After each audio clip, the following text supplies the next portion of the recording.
Vamos imaginar uma cena. Uma empresa de tecnologia bate na sua porta e oferece à sua filha de 12 anos uma vaga. Uma vaga de emprego? Não. Uma vaga para ser uma das primeiras colonizadoras de Marte. Nossa. E o argumento deles é que, crianças se adaptam melhor, o corpo delas vai se ajustar mais fácil à gravidade. A pergunta é, você deixaria ela ir? Sabendo dos riscos que são totalmente desconhecidos e que talvez ela nunca mais volte. É uma imagem muito forte para começar, né? E é exatamente a analogia que o psicólogo Jonathan Haidt usa. No livro dele. Isso. Porque, segundo a tese central dele, a gente já fez algo muito parecido. Só que em vez de mandar as crianças para Marte, a gente trouxe um universo alienígena para dentro da mão delas. O smartphone. Exatamente. Entre 2010 e 2015, principalmente, a gente entregou para uma geração inteira um portal para o mundo virtual. Foi um experimento global, sem supervisão e, o mais importante, sem a gente entender as consequências. E são justamente essas consequências que a gente vai analisar hoje, mergulhando nos argumentos do livro A Geração Ansiosa, do Jonathan Haidt. A nossa missão aqui é entender a tese dele, como essa grande reconfiguração da infância, essa troca de uma infância de brincadeira por uma infância no celular, pode explicar a crise de saúde mental que a gente vê nos jovens hoje. Por onde ele começa a construir esse argumento? Então, ele constrói o caso de forma bem metódica. Ele argumenta que essa reconfiguração não foi, assim, uma coisa só. Foi a colisão de duas grandes tendências. Duas tendências. E o mais curioso é que elas parecem totalmente opostas. Opostas, ok, vamos lá. Qual seria a primeira? A primeira era a superproteção no mundo real. A partir ali dos anos 80, 90, alguma coisa mudou na criação dos filhos. Sim. Os pais, com as melhores intenções, claro, mas movidos por um medo que a mídia amplificava, começaram a restringir a liberdade das crianças de um jeito drástico. Aquela coisa de ir para a escola sozinho, brincar na rua. Isso. Tudo isso foi sumindo, em nome da segurança. E ele dá exemplos concretos disso? Sim, um dos melhores é o dos parquinhos. Ele mostra uma foto de um parquinho antigo de metal que parece, sei lá, uma estrutura de treinamento ninja altíssima. Eu sei qual é. Um lugar que ensinava a criança a lidar com o risco, sabe? E ele compara com os de hoje, que são baixinhos, de plástico, tudo emborrachado, são super seguros, mas... Não tem desafio nenhum. A criança não testa o próprio limite. Nenhum. E o curioso é que, ao mesmo tempo que a gente criou essa bolha no mundo físico, que ironicamente estava ficando cada vez mais seguro... A gente fez o oposto no mundo digital. Exatamente. Abrimos a porta para um universo desconhecido. E basicamente falamos, se vira aí dentro. E essa é a segunda tendência, a subproteção no mundo virtual. Precisamente, demos um aparelho conectado a uma rede global cheia de perigos que eles com 12, 13 anos não tinham a menor condição de enfrentar. Mas qual é a grande diferença? Porque, assim, conflito na infância sempre existiu, né? Por que o virtual é tão mais danoso? O jeito que ele diferencia os dois mundos é fascinante. O mundo real, ele diz, tem interações corporificadas. Com o corpo presente. Isso. Você lê a linguagem não verbal, o tom de voz, as coisas acontecem em tempo real. E geralmente dentro de uma comunidade, onde ser cruel tem um custo social. Tem consequências. Tem. O mundo virtual é o oposto. As interações são descorporificadas, anônimas, são assíncronas, você pode planejar o ataque perfeito e as relações, são descartáveis. Um clique e você bloqueia alguém. Essa combinação parece uma receita para o desastre.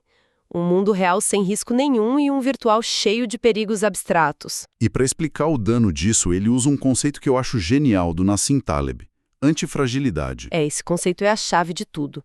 Antifragilidade não é a mesma coisa que resiliência. Não. Pensa assim, uma xícara de porcelana é frágil, caiu, quebrou. Uma de plástico é resiliente, cai, não quebra, mas também não melhora. Ok. Já os sistemas antifrágeis são os que se fortalecem com o estresse, com os desafios. Eles precisam disso. Nosso sistema imunológico, nossos ossos.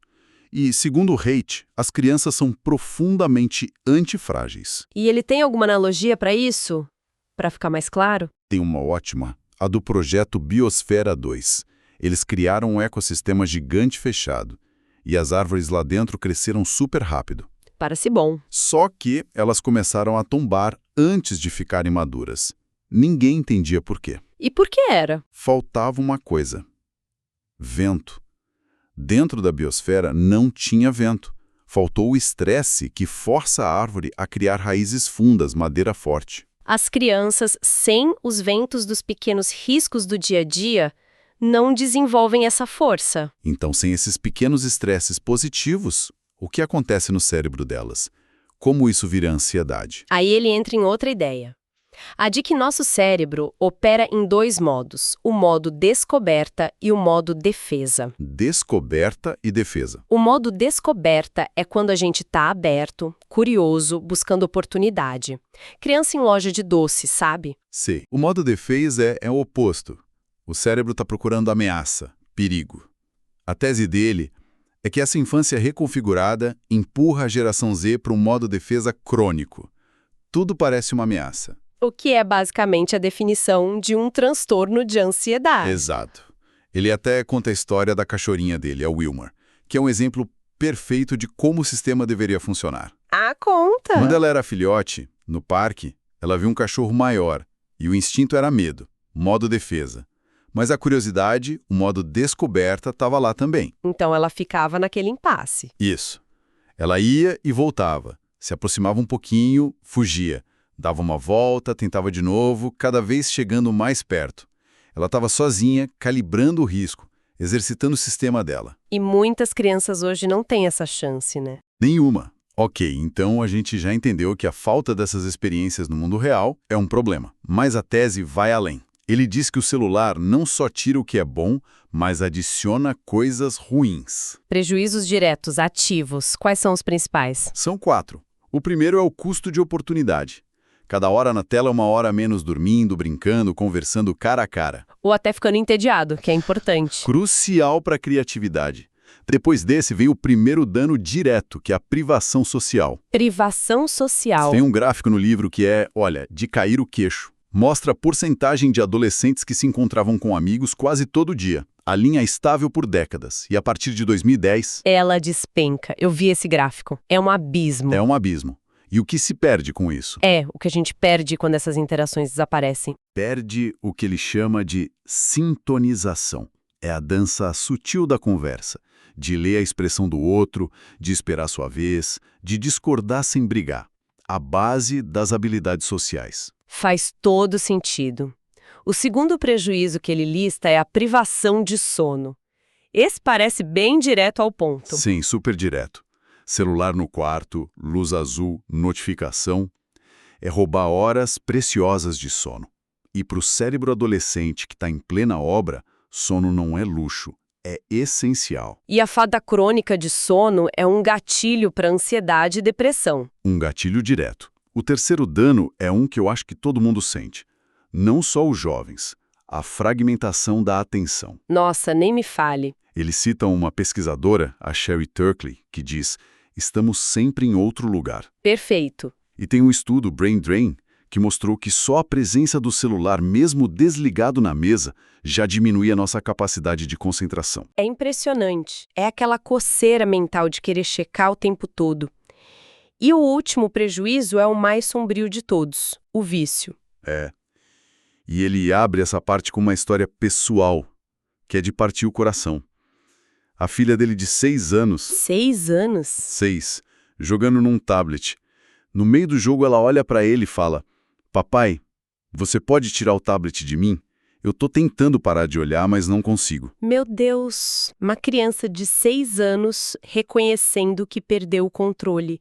Isso não é falta de força de vontade. De jeito nenhum. Ele argumenta que os apps são projetados para viciar. Usam o que chamam de modelo gancho. Como funciona isso? São 4 passos. Primeiro, um gatilho, tipo uma notificação. Isso leva uma ação, abrir o app. A ação te dá uma recompensa variável. Variável. Essa é a chave, igual um caça-níquel. Às vezes você ganha muitas curtidas, às vezes nenhuma. Essa imprevisibilidade libera dopamina e te faz querer tentar de novo. E por fim, vem o investimento. Você posta mais, o que gera mais gatilhos e recomeça o ciclo. É um laço de compulsão.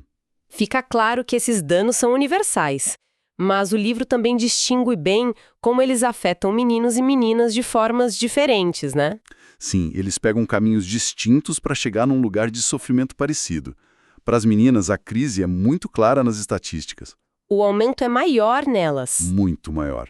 Diagnósticos de ansiedade, depressão, autoagressão, tudo dispara a partir de 2012. A hipótese dele é que isso tem a ver com as plataformas que elas mais usam. Instagram, TikTok. Exato. Plataformas supervisuais que intensificam de forma brutal a comparação social.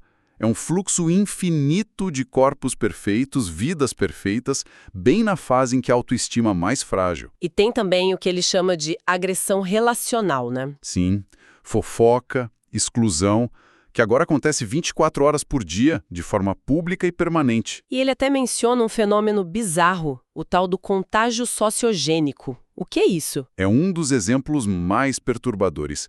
A partir de 2020, surgiu um surto de meninas adolescentes no mundo todo desenvolvendo tiques parecidos com síndrome de Tourette. Do nada. A investigação descobriu que a maioria tinha assistido a vídeos virais de influenciadoras que realmente tinham Tourette.